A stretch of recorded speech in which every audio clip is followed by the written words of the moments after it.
In this lesson, we're going to try and discuss the relationship between ISO 14971 and ISO 13485. And ISO 13485, as we will learn, is the international standard for the quality management system for medical device companies, and it's often referred to just as QMS. ISO 14971 is, of course, our risk management international standard. So, risk management does not live alone, as we will find out more so in section 2.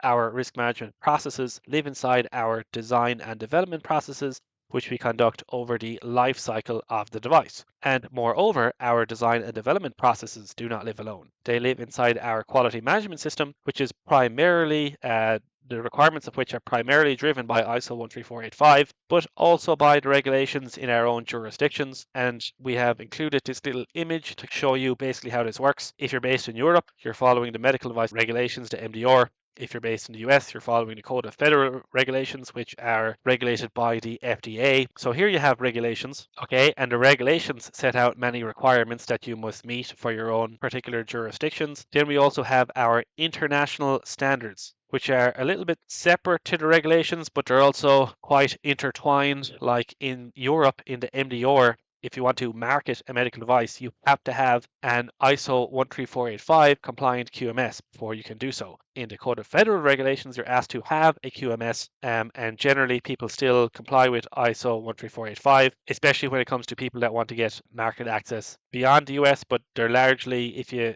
meet ISO 13485, you will meet a lot of the clauses within the regulations. Your tool to comply with the international standards and the regulations is going to be your company SOPs, which you're going to design in order to meet both the international standards and the regulations. Most of the requirements in your SOPs will largely come from international standards, and that will enable you to meet a lot of the regulatory requirements, but also there'll be additional requirements from the regulations that you need to ensure your SOPs meet. And then, of course, by following our SOPs, we produce many controlled documents and records, which are just all the documents we produce as a result.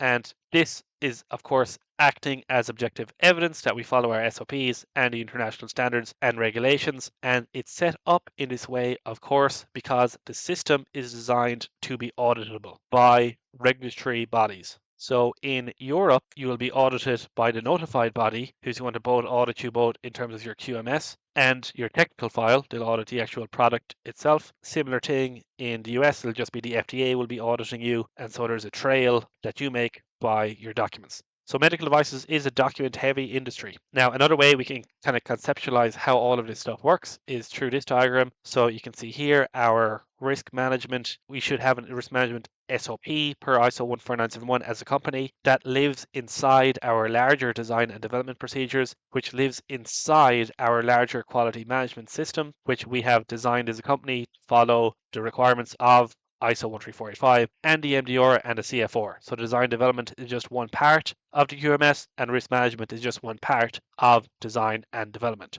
And I shall leave that there and see you in the next lesson.